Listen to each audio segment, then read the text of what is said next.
संसारभरि छरिएका नेपाली मनहरूलाई हार्दिक नमस्कार। हामी माटोको माया श्रृङ्खलामा छौँ। माटोको माया श्रृङ्खलामा विभिन्न व्यक्तिहरूसँग, विषयगत व्यक्तिहरूसँग, विभिन्न युवाहरूसँग, त्यसैगरी विभिन्न पेसाहरूमा संलग्न हुनुभएका महानुभावहरूसँग भलाकुसारी गर्ने क्रममा आज मसँग एउटा परिचित अतिथि हुनुहुन्छ। उहाँ नेपाल फर्कौँ महाअभियानको प्रमुख अभियन्ता हुनुहुन्छ। त्यसैगरी युवा वैज्ञानिक हुनुहुन्छ र अरू थुप्रै सामाजिक अभियानहरूमा पनि संलग्न हुनुहुन्छ। म ढिलो नगरिकन आजको मेरो अतिथिलाई म कार्यक्रममा स्वागत गर्न चाहन्छु। उहाँ हुनुहुन्छ डाक्टर राजेन्द्र पङ्गेनी। डाक्टर पङ्गेनी, नमस्कार, यहाँलाई कार्यक्रममा स्वागत छ। हस्, थ्याङ्क यू, धन्यवाद खगेन्द्रजी, खुसी लाग्यो। हजुर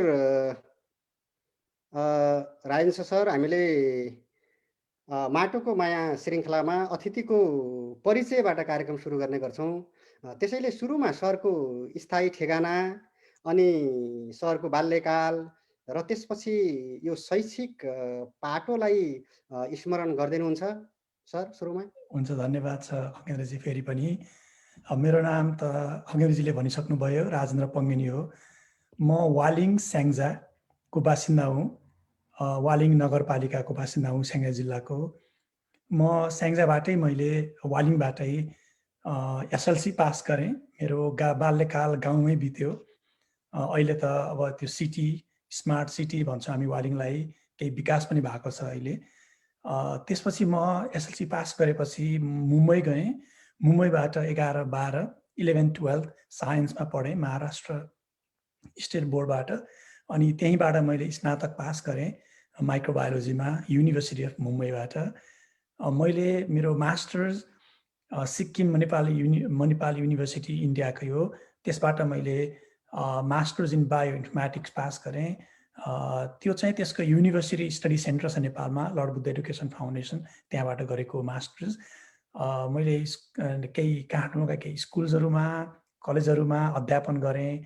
लगभग 10 वर्ष जति मैले ब्याचलर्स पास गरेर नेपाल जाने बित्तिकै मास्टर्स पढ्दै गर्दाखेरि र 2010मा म बेलायतमा अर्को मास्टर्स पढ्नको लागि गएँ। मैले मोलिकुलर बायोलोजी विथ बायो इन्फर्मेटिक्समा मैले मास्टर्स गरेको हो। मैले बेलायतबाटै पिएचडी गरेँ र अहिले म अमेरिकामा पोस्ट डक्टरल रिसर्च सकेपछिको रिसर्च साइन्टिस्टको रूपमा नर्थ वेस्टर्न युनिभर्सिटीमा कार्यरत छु। सायद यसको बारेमा अझै पछि थोरै कुरा गरौँला खगेन्द्रजी। Thank you. हजुर हजुर राजेन्द्रजी, एकदमै खुसी लाग्यो। अब हजुर चाहिँ अब स्याङ्जाबाट सुरु गर्नुभएको त्यो शैक्षिक यात्रा, त्यसपछि फेरि भारतमा गएर, त्यसपछि बेलायत गएर, त्यसपछि अहिले अमेरिकामा पिएचडी पछाडिको विद्या वारिधि पछाडिको अनुसन्धान गरिराख्नु भएको छ। यो अब विशेष गरेर यो अध्ययनको सिलसिलामा फेरि अध्यापनको पनि एउटा लामो अनुभव छ। मैले राजेन्द्रजीलाई यहाँनिर एउटा मैले सोध्न खोजेको कुरा, हामी विशेष गरेर यो पढाइको सिलसिलामा जुन एउटा अनुसन्धानको पाटो छ राजेन्द्रजीको, त्यो पिएचडी गर्दाखेरिको अनुसन्धान होस् अथवा अहिले पिएचडी सकाइसके पछाडिको त्यो अनुसन्धानमा संलग्न हुँदाखेरिको कुरा होस्, त्यो अनुसन्धानको पाटोलाई कस्तो कस्तो अनुसन्धानहरू मा संलग्न हुनुभयो र अहिले कस्तो कस्तो खालको अनुसन्धानहरू गरिराख्नु भएको छ, त्यो सम्बन्धी केही प्रकाश पारिदिनुहुन्छ राजेन्द्रजी? थ्याङ्क यू, धन्यवाद छ खगेन्द्रजी। एकदमै राम्रो प्रश्न सोध्नुभयो। तर अब यो अनुसन्धान एकदमै जटिल विषय नै हो मैले गरेको अनुसन्धान। तर म जति सक्दो सरल भाषामा भन्ने प्रयत्न गर्नेछु आम आफन्त साथीभाइहरू र यो कार्यक्रम हेर्नुभएका सबैजनाको लागि। यहाँहरूलाई थाहा नै छ, क्यान्सर भनेको सबैभन्दा जटिल मध्येको रोग हो। अहिले वर्षमा मिलियन्स भनौँ न करोडौँको सङ्ख्यामा क्यान्सरबाट मृत्यु हुन्छ, विभिन्न प्रकारका क्यान्सरबाट। मैले स्तन क्यान्सर कसरी शरीरमा फैलिन्छ भनेर अध्ययन गरेको थिएँ, अनुसन्धान गरेको थिएँ पिएचडीमा, मेरो विद्यावारिधीमा युनिभर्सिटी अफ वुल्भरह्याम्पटन बेलायतमा। हाम्रो शरीरको हामी जति क्यान्सरबाट मृत्यु भएको छ यो विश्वमा 90% मृत्यु क्यान्सर फैलेको कारणले भएको छ। यदि हामीले क्यान्सर फैलिन रोक्न सक्ने हो भने 90%, लगभग 90% क्यान्सरबाट हुने मृत्यु हामी रोक्न सकिन्थ्यो भन्ने हाम्रो त्यो डेटाले देखाउँछ, तथ्याङ्कले देखाउँछ। मैले गरेको अनुसन्धान पिएचडीमा के थियो भन्दाखेरि त्यो स्तन क्यान्सर विभिन्न भागमा फैलिने मध्ये त्यो ऱ्यान्डमली फैलिँदैन। त्यो चाहिँ कुन कुन भागमा फैलिन्छ भन्ने एकदम स्पेसिफिक प्याटर्न छ। त्यो एउटा फैलिने अर्को अङ्ग भनेको मस्तिष्क हो। त्यो ब्रेनमा जान्छ स्तन क्यान्सर। त्यो स्तन क्यान्सर ब्रेनमा गएर ब्रेन जस्तो जटिल र संवेदनशील अङ्गमा छिरेर कसरी ग्रो हुन्छ, त्यहाँको त्यो क्यान्सरको कोष कसरी गएर त्यहाँ वृद्धि भएर क्यान्सर हुन्छ भन्ने कुरा मेरो अनुसन्धानले देखाएको थियो। र त्यो हामीले त्यो कारण पत्ता लगाउन सक्यौँ भने पहिले नै त्यसलाई रोक्ने केही उपाय गर्न सकिन्छ कि भन्ने मेरो अध्ययन थियो पिएचडीमा। त्यसपछि म 3.5 वर्षको पिएचडी पछि स्तन क्यान्सर कसरी मस्तिष्कमा फैलिन्छ त्यसलाई हामीले साधारण टेस्ट गरेर पहिले नै भन्न सकिन्छ कि 1-2 वर्ष पहिले नै कोही स्तन क्यान्सर भएको व्यक्तिलाई अस्पतालमा गइसकेपछि डक्टरहरूले उपचार गर्ने क्रममा तपाईँसँग भएको क्यान्सर 1 वर्ष, 2 वर्ष, 15, 20 वर्ष पछाडि ब्रेनमा जान सक्ने प्रकारको छ है भनेर पहिले नै रोक्न सकिन्छ कि भन्ने मेरो पिएचडीको भयो। त्यसपछि म अमेरिका आएँ। अमेरिकामा चाहिँ ब्रेनमै मस्तिष्कभित्र नै बाटै उब्जेर बाहिरबाट फैलिएर आएको होइन कि मस्तिष्कभित्रबाटै ओरिजिनेट भएर त्यही उत्पत्ति भएर त्यही ग्रो हुने, त्यसलाई त्यो पनि मस्तिष्क क्यान्सर नै थियो तर त्यो प्राइमरी भन्छ किनभने त्यो मस्तिष्कबाटमै उत्पत्ति भएको थियो। त्यसलाई अङ्ग्रेजीमा जुन क्यान्सरको नाम ग्लियोब्लास्टोमा हो, सबैभन्दा बढी एग्रेसिभ र सबैभन्दा बढी जटिल अथवा सबैभन्दा बढी मान्छेको मृत्यु हुने क्यान्सर थियो। मैले पिएचडीमा र पोस्टडकमा अमेरिकामा। र अर्को क्यान्सर मैले सिटिएफ होपमा गरेको क्यान्सर जुन क्यालिफोर्नियामा गरेको मेरो 3 वर्षको अन्तिम पोस्टडकको अनुसन्धानमा चाहिँ यो फोक्सोको क्यान्सर बारेमा थियो। फोक्सोको क्यान्सर को पनि विभिन्न प्रकारको हुन्छ। Non small cell lung cancer भन्ने प्रकारमा चाहिँ 85% मान्छेहरू 5 वर्षभन्दा कम बाँच्छ। एकदमै त्यो छिटो फैलिने, बोनमा, ब्रेनमा अथवा हड्डीमा विभिन्न शरीरका विभिन्न भागमा हाडमा जाने, मस्तिष्कमा जाने र एकदमै त्यो एग्रेसिभ क्यान्सर हो। त्यसलाई कुनै न कुनै औषधिको डिजाइन गरेर त्यहाँभित्र भएका खराब जिनलाई दबाउने, खराब वंशाणुहरूलाई दबाएर केही त्यहाँभित्रको जिन्सलाई इन्जिनियरिङ गरेर केही न माध्यमबाट त्यो इन्जिनियर गरेर दबाउने खालको औषधिहरू पत्ता लगाउन सकिन्छ कि भनेर लङ क्यान्सर इपिजेनेटिक थेरापी भन्छौँ त्यसमा थियो। र अहिले म फेरि सुरुमा पोस्टडक गरेको नर्थ वेस्टर्न युनिभर्सिटीमै फिर्ता आएको छु। म त्यहाँ पनि अहिले कसरी लङ क्यान्सर शरीरका अरू भागमा फैलिन्छ र त्यसलाई कसरी रोक्न सकिएला र केही नयाँ औषधिहरू बनाउन सकिन्छ कि भनेर ड्रग डेभलपमेन्ट प्रोजेक्टमा कार्यरत छु। हजुर राजेनजी, एकदमै खुसी लाग्यो। र अहिले करेन्टली मैले गरिराखेको काम पनि एन्टाई क्यान्सर एजेन्टहरूको म सिन्थेसिस गरिराखेको छु। त्यसैले मलाई यो अलिकति इन्ट्रेस्ट लागेको छ र यो सम्बन्धी डिटेलमा म कुनै दिन सरसँग कुरा गर्नेछु।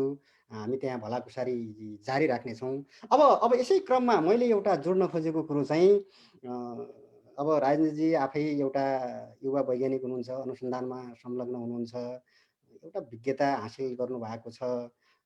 अब बेलायत हुँदै अहिले अमेरिकामा हुनुहुन्छ र यहाँको एउटा भौतिक सुविधादेखि लिएर एउटा अनुसन्धानमा आवश्यक पर्ने ल्याबहरूदेखि लिएर स्रोत साधनदेखि लिएर सबै कुरा सम्पन्न भएको ठाउँमा एउटा काम गर्न पाउने एउटा अपर्च्युनिटी, त्यो अवसर राजेन्द्रजीसँग छ। तर यो केही वर्षदेखि हजुर आफै पनि नेपाल फर्कौँ महाअभियान भनेर त्यो अभियानको एउटा प्रमुख अभियन्ता हुनुहुन्छ। थुप्रै साथीहरू नेपाल फर्केर विभिन्न पेसामा संलग्न पनि हुनुभएको छ। त्यो एउटा त्यही अभियानबाट एउटा इन्स्पायर भएर होला अथवा त्यो अभियानबाट एउटा जागरुक भएर केही गरौँ देशमा भनेर पनि होला। त्यो नेपाल फर्कौँ महाअभियानको बारेमा र त्यसपछि अहिले यो 2-4 महिनादेखि होला फेरि हजुरहरूले एउटा अनुसन्धानसँग सम्बन्धित, त्यो विभिन्न क्षेत्रको अनुसन्धानसँग सम्बन्धित केही विज्ञ साथीहरू मिलेर एउटा निरी संस्था पनि एउटा सुरुवात गर्नुभएको छ। त्यो नेपाल फर्कौँ महाअभियान र निरीको बारेमा केही कुरा राखिदिनुहुन्छ राजेनजी? हुन्छ उपेन्द्रजी, धन्यवाद छ प्रश्नको लागि। हामी म बेलायतमा पढ्न गएपछि मैले मास्टर्स र पिएचडी गर्दा 2010 देखि 15 को बिचमा मैले सयौँ नेपालीहरूसँग हामी सबैले नै अन्तर्क्रिया गर्छौँ र मेरो सधैँको प्रश्न के हुन्थ्यो भने नेपाल फर्किने प्लान छ कि छैन हजुरको भनेर मैले प्राय सबैलाई सोध्थेँ। र नेपालबाट म बेलायत आउँदा पनि म पिएचडी विद्यावारिधि सकेको केही समयमा म नेपाल फर्किन्छु भनेकै थिएँ र मेरो आफ्नै प्लान पनि पिएचडी सकेको 5 इयर्स 5 वर्ष त्यसमा 1-2 वर्ष तलमाथि भनेको थिएँ र अहिले मैले भर्खर पिएचडीको 5 वर्ष भर्खर सकेँ। त्यसले गर्दा मेरो पनि अब तयारी सुरु भएको हो। धेरै साथीहरूको यहाँ जस्तै अन्य कैयौँ साथीहरूको राय के रहन्थ्यो भने चाहिँ नेपाल त फर्किने हो तर गएर एक्लै चाहिँ गर्न एकदम गाह्रो छ। यहाँ जुन हामीले अनुसन्धान गरेका छौँ जुन यहाँ जुन सुविधासँग बसेका छौँ त्यो सुविधासँग त हामी सम्झौता गर्न सक्छौँ तर आफूले मन लागेको अनुसन्धान गर्न आफूले चाहेको क्षेत्रमा काम गर्ने वातावरण छैन, एक्लै गर्न सकिँदैन, के गर्ने होला, फर्किन मन भएर पनि फर्किन सकेको छैन भन्ने अधिकांशको जवाफ अथवा उत्तर आउँथ्यो। त्यसपछि धेरैजनासँग साथीहरू मिलेर हामीले नेपालमा केही संस्थाहरू केही कामहरू सुरु गरौँ कि भन्ने थियो। त्यो पनि एकदम लिमिटेड भयो। हामीले विश्वभरिका साथीहरू जो नेपाल फर्किन चाहनुहुन्छ, परिस्थितिले नेपाल फर्किसक्नु भएको छ र नेपाल अहिले तुरुन्त नफर्के पनि म केही लामो समयपछि अलि पछि म नेपाल फर्किन्छु अथवा म यहीँ बसेर पनि नेपाल फर्किन चाहने साथीहरूलाई सहयोग गर्न चाहनुहुन्छ भन्ने सबै साथीहरूलाई विश्वभरिका साथी र नेपालमा बसेरै केही गर्न चाहने र नेपाल फर्किसकेका साथीहरूलाई जोड्ने एउटा नेटवर्क सञ्जाल चाहिँ बनाउनु पर्ने भयो भन्ने सोचेर हामी केही साथीहरूले सुरुमा नेपाल फर्कौँ महाअभियानको सुरुवात गरेका हौँ। हामीले सुरुको मिटिङमा म सम्झिन्छु हामी 4-5 जना साथी थियौँ। यो अभियान सुरु गरेपछि अहिले हामीसँग फेसबुकमा 12,000 साथी जोडिनु भएको छ फेसबुक पेजमा। हाम्रो इमेल ग्रुपमा 700-800 जना साथीहरू जोडिनु भएको छ र हाम्रो फेसबुकको क्लोज ग्रुपमा एक जना गर्दै यो 2 वर्षमा ठ्याक्क 2 वर्ष भयो अहिले 1100 भन्दा बढी साथीहरू जोडिनु भएको छ र कैयौँ साथीहरू हामीसँग जोडिएका साथीहरू यही दौरानमा नेपाल फर्केर आफ्नो उद्यमशीलता मा आबद्ध हुनुहुन्छ, कैयौँ कामहरू गर्नुभएको छ। हामीले दर्जनौँ नयाँ कम्पनीहरू नेपालमा खोलिसकेका रहेछौँ यो 2 वर्षमा। त्यसले गर्दा यो चाहिँ नेपाल फर्किसकेका, नेपाल फर्किन चाहने, नेपालमै बसेर केही गर्न चाहने र कालान्तरमा नेपाल फर्किन्छु भन्ने र परिस्थितिले नेपाल फर्किन नसके पनि यहीँ बसेर नेपाल फर्किन चाहने साथीहरूलाई जोड्ने एउटा बलियो सञ्जाल हो नेपाल फर्कौँ महाअभियान। एउटा चौतारी हो जहाँ हामी सुख दुःखका कुरा गर्छौँ, केही आइडिया सेयर गर्छौँ, सामूहिक लगानी गर्छौँ। त्यो एउटा सञ्जाल बनाएका छौँ, एउटा न्यानो प्लाटफर्म बनाएका छौँ नेपाल फर्कौँ महाअभियान। र नेपाल फर्कौँ महाअभियान पछि यो निरीको बारेमा म थोरै कुरा गर्छु खगेन्द्रजी। निरी भनेको nexus institute of research and innovation हो। यो चाहिँ विभिन्न विधामा विश्वका विभिन्न सङ्घ संस्थाहरूमा विश्वविद्यालयहरूमा कार्यरत र नेपालमा फर्किसक्नुभएका केही साथीहरू मिलेर 27 जना संस्थापक सदस्यहरू छौँ। 27 जना मिलेर सुरु गरेका हौँ। सबैभन्दा सुन्दर पक्ष मलाई निरीको के लाग्छ भन्दा यो नेपाली सङ्घ संस्थाहरू प्राय हामी केहीजना चिने जानेका साथीहरू भेट हुने र नयाँ संस्था बनाउने गर्छौँ तर कहिल्यै नभेटेका, कहिल्यै नचिनेका, विश्वभरि छरिएर रहेका नेपाल फर्कौँ महाअभियानमा जोडिएका साथीहरूलाई ग्लोबल्ली हामीले इमेल गरेर हामीले यस्तो खालको संस्था सुरु गर्न पाए हुन्थ्यो, त्यो संस्था कस्तो बनाउनु पर्ला, कस्तो संस्था बनाउनु पर्ला, लेट्स वर्क टुगेदर भनेर छलफलबाट सुरु भयो र त्यसपछि हामीले यो संस्था कस्तो बनाउने, कस्तो फर्मेटमा जाने भनेर हामीले सबै ड्रिम आफ्ना सपनाहरूसँगै राख्यौँ, कुरा गर्दै गयौँ, साथीहरू जोडिने जानुभयो र विश्वभरिका साथीहरू मिलेर विभिन्न विधामा अनुसन्धान र इनोभेसनमा यो नवप्रवर्धनको क्षेत्रमा काम गर्नको लागि सुरु गरेका हौँ। यो हाम्रो चाहिँ यो मलाई के लाग्छ भने निरी भनेको हामी सबैले भन्ने गर्छौँ यो साझा फुलबारी हो किनभने नेपालका सबै प्रदेशका साथीहरू हुन्छ, विश्वका सबै महादेशका साथीहरू हुन्छ यसमा र एकदमै मिठो फुलबारी हो, एकदमै न्यानो प्लाटफर्म हो र हामीसँग विश्वका कोही पनि साथी टिम मेम्बरको रूपमा जोडिएर सहकार्य गर्ने कोलाबोरेटर रूपमा जोडिएर सँगै काम गर्न सक्नुहुन्छ र हामी यो इट्स अ मुभमेन्ट भन्ने गर्छौँ।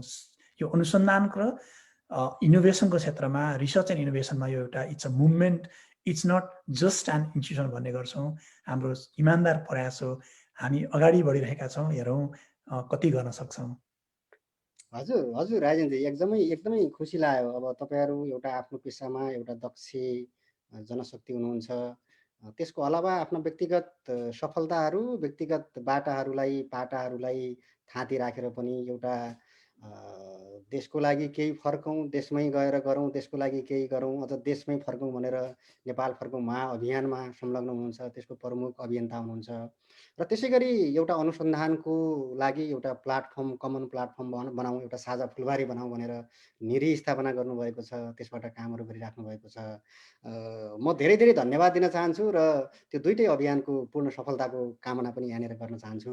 र मैले अब अलिकति फेरि यहाँनिर मैले जोड्न खोजेको कुरा, अब धेरै युवाहरूसँग, धेरै अरू इमान्दार व्यक्तिहरूसँग, राजनीतिज्ञहरूसँग पनि कुरा गर्दाखेरि के पाइन्छ भनेदेखि नेपालमा अब अधिकारको लडाइँ सकिएको हो। अब विकास, समृद्धि, सुशासन र लोकतन्त्रलाई संस्थागत गर्ने राजनीति हुनुपर्छ भन्ने त्यो आवाजहरू एकातिरबाट सुनिराखिएको छ।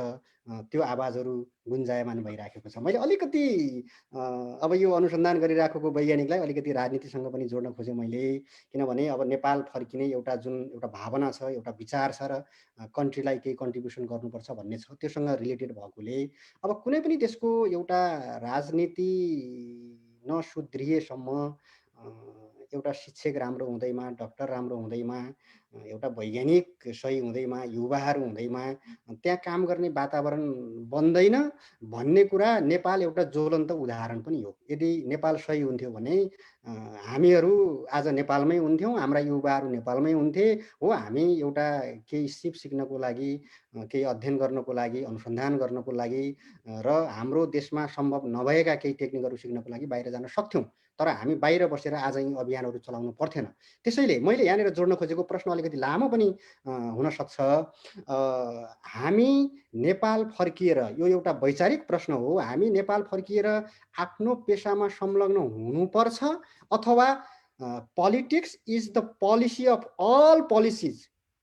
त्यसो भएकोले अब चाहिँ केही सक्षम युवाहरू, इमान्दार युवाहरू र केही चाहिँ अलिकति विज्ञ मान्छेहरू, युवाहरू चाहिँ राजनीतिमा प्रत्यक्ष रूपमा गएर राजनीतिक हस्तक्षेप पनि गर्नुपर्छ, किनकि राजनीतिमा इमान्दारिताको खडेरी छ भनेर भनिन्छ। सरलाई के लाग्छ यसमा? एकदमै मिठो तर एकदमै देख्दा एकदम सरल तर एकदमै गम्भीर प्रश्न गर्नुभयो खगेन्द्रजी, यहाँलाई धन्यवाद छ। म आफै पनि वैकल्पिक राजनीतिको अभियन्ता हुँ। त्यसले गर्दा म एकदमै 2 वर्ष मैले नलुकाई भन्दा पनि हुन्छ, म विवेकशील साझाको अन्तर्राष्ट्रिय संयोजक पनि थिएँ। मैले मेरो जिम्मेदारी हस्तान्तरण गरेको छु। एकदमै म एकदमै न्युट्रल भएर, तटस्थ भएर एउटा वैज्ञानिक र नेपाल फर्कौँ महाअभियानको एउटा अभियन्ता, प्रमुख अभियन्ता र आम नागरिकको रूपमा म यहाँलाई आज उत्तर दिन्छु। किनभने मलाई लाग्छ यो न्युट्रलिटी, यो तटस्थ एन्सर दिनु एकदमै महत्त्वपूर्ण छ। त्यो इमान्दार उत्तर दिनु एकदम महत्त्वपूर्ण छ। खगेन्द्रजी, मलाई के लाग्छ भन्दा पहिलो कुरा, सबै व्यक्ति, यो राजनीति भनेको एकदमै ठुलो कमिटमेन्ट हो र सबै व्यक्ति म राजनीतिमा जहाँ गएर यो नेपालको पोलिसीमा म इन्टरभिन गर्छु भन्ने चाहना राख्दैनन्। त्यसले गर्दा सबैभन्दा ठुलो कुरा के रहेछ भने जो व्यक्ति इमान्दार छ र जुन व्यक्तिले गएर हजुर हामी जस्ता आफ्नो पेसामा सक्षम छौँ, दक्षता हासिल गरेका छौँ र हामीलाई कुनै नेताको झोला बोक्न, ढोका गुहार्न पर्दैन भनेर हामी यो यहाँको एक्सपोजर देखेका छौँ भने हामी जस्तो व्यक्तिहरू फर्केर राजनीतिमा नलागे पनि केही न केही सकारात्मक परिवर्तन लिएर आउन सकिन्छ। तर त्यो 1-2 जना होइन, सयौं व्यक्तिहरू, हजारौं व्यक्तिहरू आफ्नो गाउँठाउँमा गएर त्यहाँको स्थानीय तवरमा केही न केही नवीन कामहरूको सुरुवात गर्यौं भने त्यसले समाजलाई केही न केही परिवर्तन गर्छ र त्यो सकारात्मक परिवर्तनले राजनीतिलाई पनि सकारात्मक परिवर्तन हुन बाध्य पार्छ, एउटा कुरा। तर यहाँको अर्को प्रश्न के हो भने राजनीतिमा लाग्नै पर्छ भन्दाखेरि सकेसम्म इमानदार व्यक्तिहरू, सक्षम व्यक्तिहरू र एउटा लेभलको अनुभव, सिप र त्यो इन्टरनेसनल एक्सपोजर हासिल गरेका व्यक्तिहरू राजनीतिमा गएर इन्टरभिन गर्नु चाहिँ एकदमै महत्त्वपूर्ण छ र सकेसम्म गर्नै पर्छ। तर यदि राजनीतिमा लागेर म इन्टरभिन गर्न सक्दिनँ अथवा म राजनीतिको फ्रन्ट लाइनमा आउन सकिनँ भने पनि राजनीतिका पार्टीसँग आबद्ध रहेर त्यहाँका लोकल सरकारसँग आबद्ध रहेर त्यो गाउँ ठाउँमै केही न केही काम गर्न सकिन्छ। र म राजनीतिक रूपमा आबद्ध हुन चाहदिनँ भने पनि जुन सरकारले लोकल लेभलमा जितेको छ स्थानीय तवरमा त्यही ठाउँमा गएर त्यहाँको स्थानीय सरकारलाई सघाउने, जनप्रतिनिधिलाई सघाउने गर्न सकिन्छ। त्यो भनेको हामीलाई कुन पार्टीको भन्नेसँग मतलब भएन, आफ्नै गाउँ ठाउँमा गएर त्यहाँ सकारात्मक परिवर्तन ल्याउन सकिन्छ, केही नवीन कामहरूले गर्न सकिन्छ भन्ने मेरो राय हो। छोटोमा हामी जस्ता देश विदेशमा केही न केही पढेका यो यहाँको परिवर्तन देखेका, यहाँका युनिभर्सिटीहरू, यहाँका सहरहरू, यहाँका इन्टरनेसनल संस्थाहरू कसरी चलेका छन्, यहाँका समाज कसरी चलेको छ यो बुझेका हो। यो वर्ल्डको नम्बर टप कन्ट्रिजहरू कसरी चलेका रहेछन् भने यो टप नोचमा बसेर काम गरेका हामी जस्ता साथीहरू सकेसम्म राजनीतिमै लाग्नु पर्यो। राजनीतिमा लाग्न सकेनौँ भने पनि आफ्नो ठाउँबाट देश विभिन्न आफ्नै गाउँ ठाउँमा गएर केही न केही नीतिगत तहमा त्यहाँको कार्यगत तहमा इन्टरभिन गर्ने अथवा हस्तक्षेप गर्ने काम चाहिँ गर्नुपर्छ भन्ने मेरो राय छ। र हामीले एकजना गएर एक ठाउँमा गाउँमा गयौँ भने त्यही हराउने सम्भावना हुन्छ।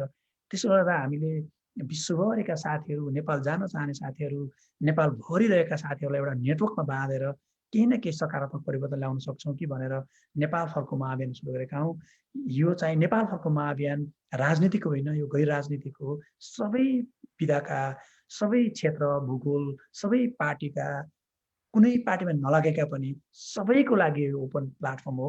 केही न केही इन्टरभिन गर्न सक्छौँ, आफ्नै गाउँठाउँमा जान सक्छौँ, एकले अर्कालाई सहयोग गर्न सक्छौँ भनेर हामी सुरु गरेका हौँ। मैले उत्तर दिएँ या दिइनँ मलाई पुरै थाहा भएन। यति नै भने अहिले। राजेन्द्रजी, यहाँलाई धेरै धेरै धन्यवाद छ। यहाँले कुराहरू समेट्नु भएको छ। एउटा शिक्षकले गर्ने सबभन्दा सुन्दर राजनीति भनेको पढाउनु हो, वैज्ञानिकले गर्ने सुन्दर राजनीति भनेको अनुसन्धान हो, विद्यार्थीले गर्ने सुन्दर राजनीति भनेको पढ्नु हो। त्यो सँगसँगै समाजमा भएका भ्रष्टाचार, बेथिति, अन्याय र अत्याचारको विरुद्धमा सचेत युवाहरूले, सचेत वैज्ञानिकहरूले, सचेत शिक्षकहरूले आवाज पनि उठाउनुपर्छ। र हाम्रो जस्तो राजनीतिमा इमान्दारिताको खडेरी परेको देशमा सकिन्छ र त्यो साहस छ भनेदेखि प्रत्यक्ष रूपमा राजनीतिमै पनि जानुपर्छ भन्ने सरको सन्देश हो, मैले त्यसरी बुझेँ। अब डाक्टर पङ्गेनीसँग जति कुरा गरे पनि अघाइँदैन, होइन? तपाईँ आफै पनि एउटा त्यो एउटा एउटा एउटा अध्यात्मसँग पनि जोडिनु भएको छ। त्यो एउटा शालीनता पनि राजेन्द्रजीको देखिन्छ। मलाई खुसी लाग्छ राजेन्द्रजीसँग कुरा गर्न पाउँदाखेरि। अब हामी कार्यक्रमको अन्तिमतिर छौँ। हामी जस्तै विदेशमा रहेका युवाहरू अथवा स्वदेशमै रहेका युवाहरू, परिश्रम गर्नको लागि खाडी मुलुकतिर गएका युवाहरूलाई के सन्देश दिन चाहनुहुन्छ र हामीलाई सेयर गर्न मिल्छ भनेदेखि राजेन्द्रजीको आफ्नै पनि भावी योजना चाहिँ के छ? केही कुराहरू पहिले पनि भनिसक्नु भएको छ, केही कुरा अन्तिममा राखिदिनुहुन्छ राजेन्द्रजी? धन्यवाद छ खगेन्द्रजी। मलाई हजुरले यो प्रश्न सोद्धाखेरि अलिअलि भावनात्मक र अलिअलि थोरै श्रृङ्ग पनि भएँ म। किनभने हजुरले जुन विश्वभरि फैलिएका नेपालीहरूको कुरा गर्नुभयो, युवाहरूको र खाडी मुलुकमा गएका युवाहरूको कुरा गर्नुभयो। नेपाल फर्को महाअभियान सुरु गरेपछि दसौँ दर्जन युवाहरूले इमेल गरे, फेसबुकबाट सन्देश पठाए। कैयौँ सन्देश पढेर म धेरै पटक रोएँ। मैले कहाँ जोडेको भन्दाखेरि म विश्वभरि रहेर राख्नुभएका युवाहरूलाई म एउटा अनुरोध मेरो के छ भने हामी यो विश्व मानव जातिकै लागि सबैभन्दा ठुलो, अहिलेसम्मको सबैभन्दा ठुलो चुनौतीमा छौँ।